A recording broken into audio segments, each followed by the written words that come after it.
Hello, dear viewers. Today we made the third part of our story, The Son of the Elite. I hope you'll like it. What's this? Are you out of your mind? How come you enter my room while I'm sleeping? Houses have rules. Imagine that I was putting on my clothes, or the bed cover was moved. You entered as simply as that? I don't approve of what you did.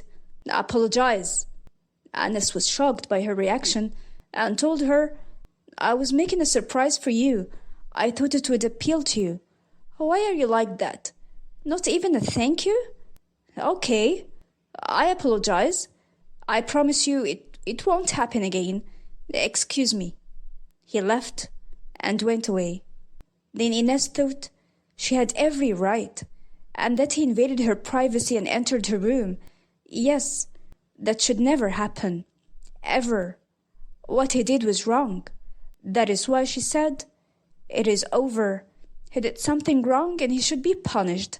But at the same time, she gave it another thought, that he had no bad intention and that he entered to please her. Anas was so upset with Ines' reaction. He stayed in the hall and he didn't know what to do with that girl. He thought that she could be vulgar and didn't know how to deal with him. He remembered his friend when she said, How did you let someone like her in your house? How could you trust her? How come you're thinking this way? Wake up, Anas. Wake up before it's too late. That moment, Anas thought his friend was right in everything she said, and that he shouldn't trust her no matter what he does. She never gets satisfied. At that time, Ines took all the groceries he bought. She decided that she had to make him happy, but Anas was so upset. Ines went into the bathroom to take a bath and to get prepared by wearing the new clothes that he bought her. She wanted to please him and to wear the clothes he bought. She thought she overreacted and that her voice was louder than it had to be. This is why she thought of making up with him. At that time, he was so upset and angry. He intended to kick her out on the following day in the morning, but he was surprised to see that she was trying to make up with him, and that she started to be so nice with him. She put on all the clothes he bought. She smelled so nice, and she told him, I'm really sorry. I overreacted. Really, I want to thank you for everything you did to me. The clothes are so pretty. It seemed you knew my size. Really, thank you so much. Anas found she was someone else. He felt she was so beautiful. Her beauty was hidden under everything she did, and under the torn clothes she had to wear. He liked her, and was so impressed with her beauty and self-confidence. He told her, Good for you. Good for you, Ines. Suddenly, while he was talking to her, he fainted and fell down after he got dizzy. He started to blabber. She carried him as much as possible.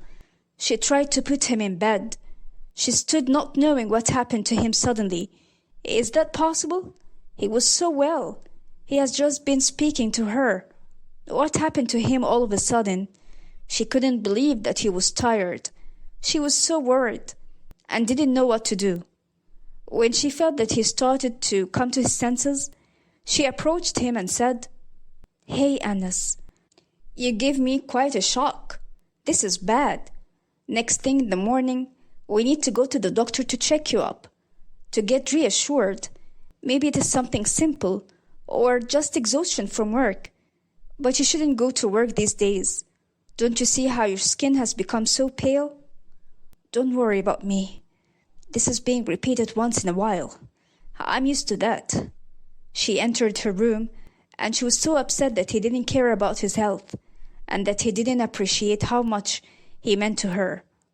She was pretty provoked that he was so careless, and that he didn't take it seriously, which was opposite to how she took it. Days passed, day after day. His health condition got worse. One day, she fixed him lunch after getting from work. He felt exhausted, and his face was yellow. He was looking at her so weirdly. She too was looking at him and was staring at the way he looked. Anna started to like her. He started to feel that she was the only one beside him.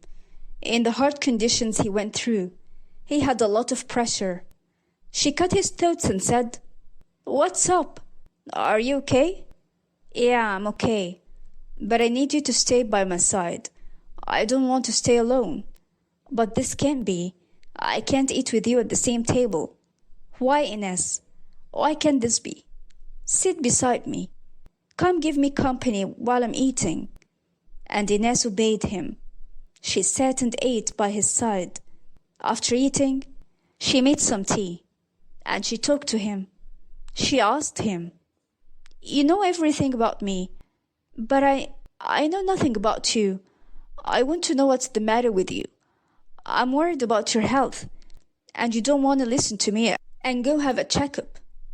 If you want us to be friends, don't you ever talk to me about that." "Okay, as you like. But I have another question. Where are your parents?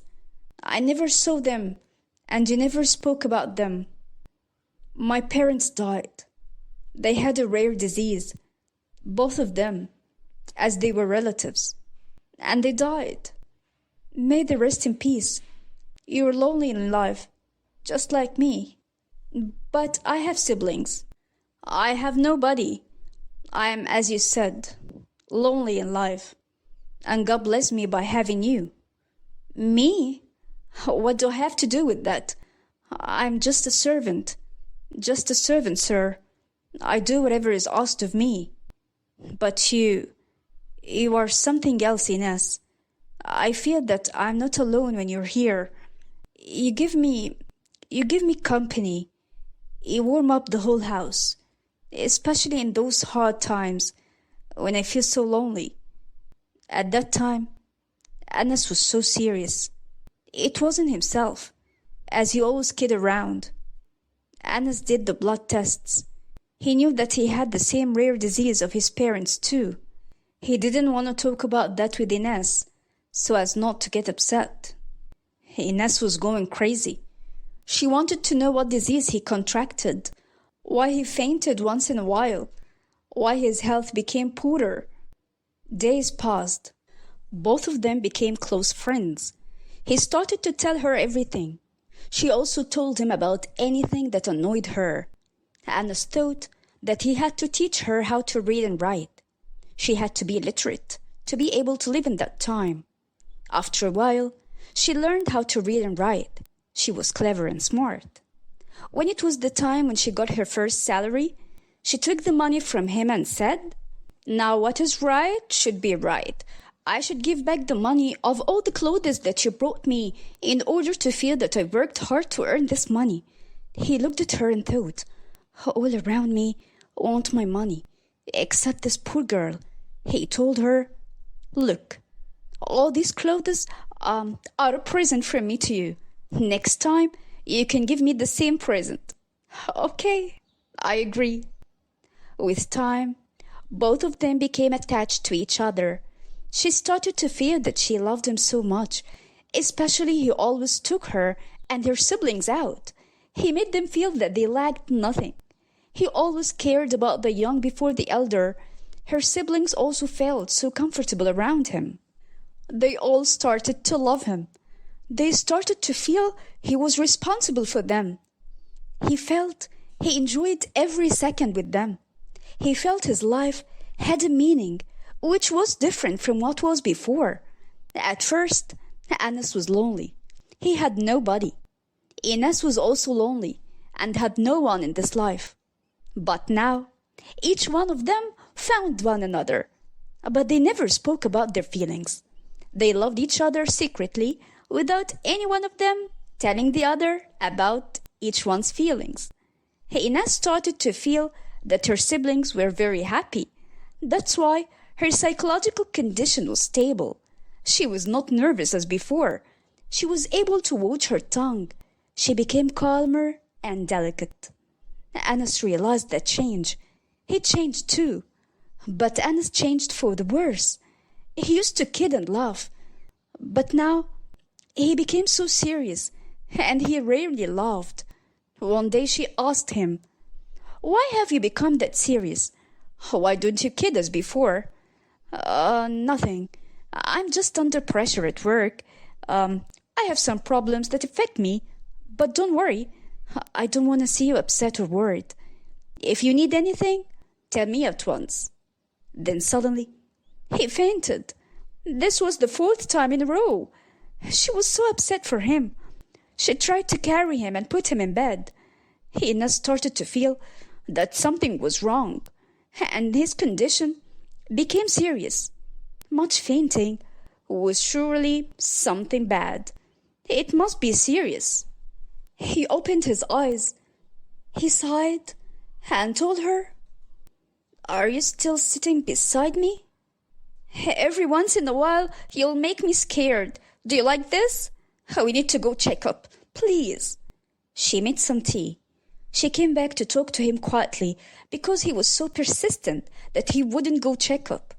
She tried to persuade him with much calmness. She told him that she needed him and that she didn't want to lose him. That's why he had to care for his health. He told her, "Forget it. I'm used to that. You just worry too much." "Worry too much? You don't get how much you matter to me?" "I understand. Don't worry. I'm also around you. I won't die." "You are selfish and stubborn. You don't want to make me comfortable. You want to tire me. I don't know why I came to this house. What made me get attached to someone like you?" She was so upset and nervous that he didn't care about his health. She left him and went away. Anna stayed in his bedroom. He felt his heart was broken. He wasn't able to tell her the truth, and he couldn't tell her that it was over. His condition was rare. Ines was so upset with Anas that he gave no heed to his health. At that late time, the doorbell rang. She was surprised. It was too late. Who might be coming now? God, I hope it is something good. My dears, here we come to the end of the third part of the story, The Son of the Rich and the Elite. If you liked it, press like. But please, before pressing like, I'd like you to think of what the circumstances would be with Anas and who this person who's visiting Ines at that time. Please try to guess and put your guesses in the comments. I'd be very happy to read them all. Press like, subscribe to the channel, and activate the bell so that you can hear from us and from our stories. Don't forget that there is another part, which is the fourth part. Till I meet you, I wish you all the best. Thank you for watching, and goodbye.